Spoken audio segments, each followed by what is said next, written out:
Alright Sega fans, it's time for the 32X double feature. That's right, 2 reviews for the price of, well, nothing. We're going to take a look at Shadow Squadron and Zaxxon's Motherbase 2000. Now, before we dive in, I really need to get this off my chest. I love the 32X. Sure, it's like an abortion that lived and used its own umbilical cord to climb out from that dumpster behind a popular fast food chain only to stick it in the wall and sit on our Genesis. That's an awful analogy, I know, but at least it's not a fucking Virtual Boy.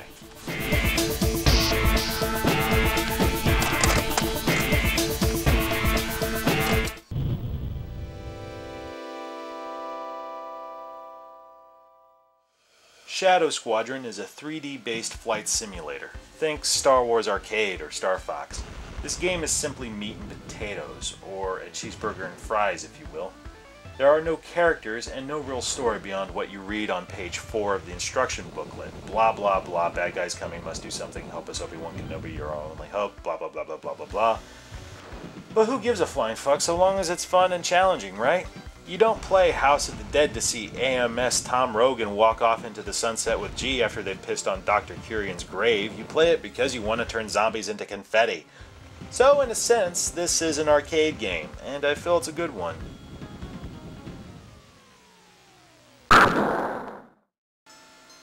Unlike Star Fox, Shadow Squadron doesn't run on rails. You can fly wherever, whenever you want. If you want to take on the fighters before attacking the carriers, do it. The game won't stop you. You have total control. Blowing shit up is great fun. Reducing my enemies to polygon debris gives me a real sense of satisfaction for whatever reason. This is what Star Wars Arcade should have been. The controls are fluid and easy to pick up so long as you have the 6-button controller. There is a 3-button layout, but it's shit. You're expected to memorize several button combinations for simple functions. In addition, you can't switch perspectives without the 6-button controller because you need the mode button. You know, that one fucking button you never used until now. I guess what I'm trying to say is, get a fucking 6-button controller. The graphics aren't mind-blowing, but they're easy on the eyes, unlike Star Fox. Before anyone pitches a fit, I dig me some Star Fox, but the choppy frame rate gives me a headache if I play it for extended periods of time. That's just me, so hold off on the hate mail, okay?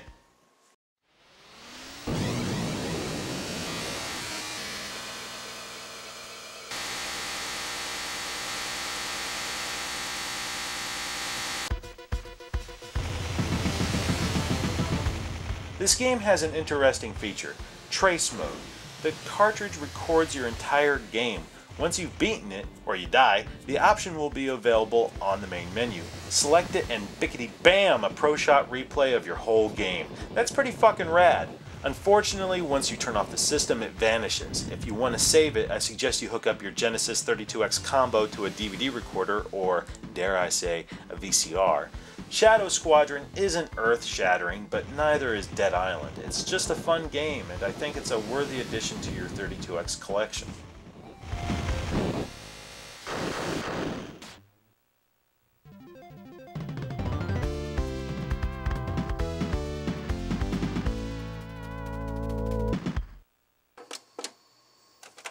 Next, Zaxxon's Motherbase 2000.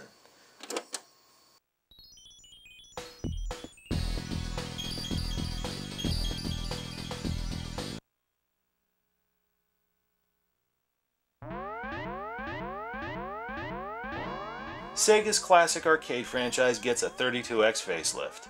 This is the first Zaxxon game to use full 3D graphics, though it still makes use of the familiar isometric perspective. No, the 3D graphics didn't exactly have us pitching tents back in '95, but they're passable, not like Motocross Championship. But that's another review entirely. I will admit, I've always dug this game, and nostalgia's been awfully kind to it. The sound is decent, nothing spectacular, but it works. I love the music. Again, it's 90s cheese wrapped around a thick, juicy sausage, and I want nothing more than to deep-throat this... Well, I'm sure you get the idea. The controls are simple and straightforward. A 3-button controller will suffice, glad to say.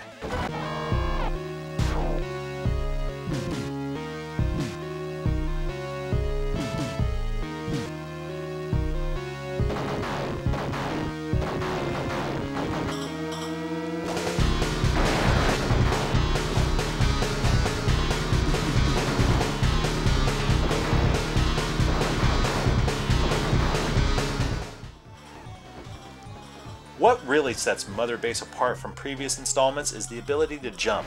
I know what's so special about that. Not only can you hop over obstructions and enemy fire, but you can piggyback onto nearby ally or enemy craft and hack into it, giving you the ability to assimilate its firepower. Your enemies as well as your allies have different firing patterns of varying range and strength. This is a skill you must embrace if you hope to beat this game, because traditional power-ups don't exist here. You're fucked in the ass otherwise. Honestly, I love this feature. There's some trial and error, sure, but once you get the hang of it, it's a lot of fun.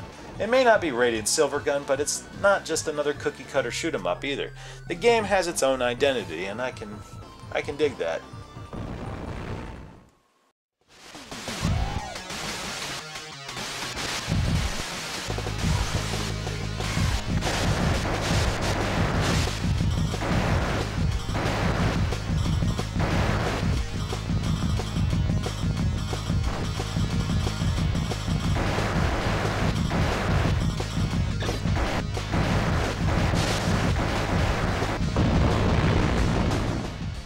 If you've grown tired of playing Star Wars Arcade, Doom, and Cosmic Carnage, I recommend you pick up these little gems and give your 32X something new to chew on. Lowly, unwanted peripheral craves sustenance.